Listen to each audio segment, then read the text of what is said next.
Lideri i opozitës maqedonase Venko Filipçe ka akuzuar kryeministrin Hristijan Mickoski se me mos angazhim për procesin eurointegrues, po vën në rrezik ardhmërinë e shtetit.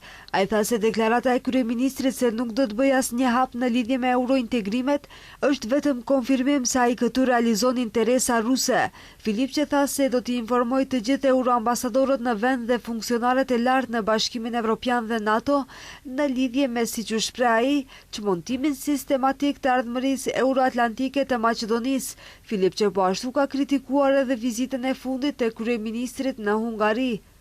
Видохме премиерот и владина делегација изминатите денови. Ditëve të fundit e pam kryeministrin dhe një delegacion qeveritar në të shoqëruara takime strategjike nga fusha politikës dhe ekonomisë te kryeministri i Hungarisë Viktor Orban. Vall, a ka ende dikush dilema? Çfarë roli ka qeveria jon dhe kryeministri Hristijan Mickoski në realizimin e atyre interesave proruse këtu në shtet, kur gjithë Evropa thot se praktikat e kryeministrit Orban janë uzurpimi i hapësirës publike, marrjen e mediave, praktika korruptive, nuk ka asnjë shpjegim tjetër se qeveria jon nuk e bën të njëjtën këtu.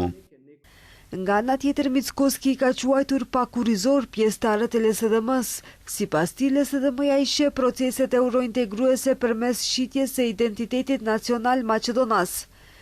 Nemam detaljne informacije do kada. Fatkeqësisht, ndjekësit e zhivkovizmit në Bullgari sot festojnë që kanë politikanë të këtill në Maqedoni që ende janë aktiv, sikurse njerëzit e LSDM-s opozitare, të cilët mendojnë se në këtë mënyrë do të tërheqin një lloj vëmendjeje, por ato janë vetëm indi i brisht i identitetit të Maqedonas. Të gjithë në botë duhet ta dinë se ajo punë nuk bëhet pa VMRO DPMN, ndërsa VMRO DPMN nuk do të hyjë në asnjë lloj aventure, derisa nuk ka epilog të qartë dhe derisa nuk e garanton të drejtat e njerëzit të minoritetit të Maqedonasë në fqinin ton lindor.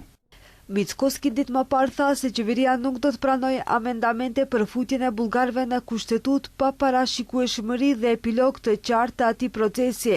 Ai madje tha se janë të gatshëm të presin me dekada, por nuk do të pranojë procese që ndikojnë në identitetin maqedonas dhe nuk ofrojnë parashikueshmëri për shtetin.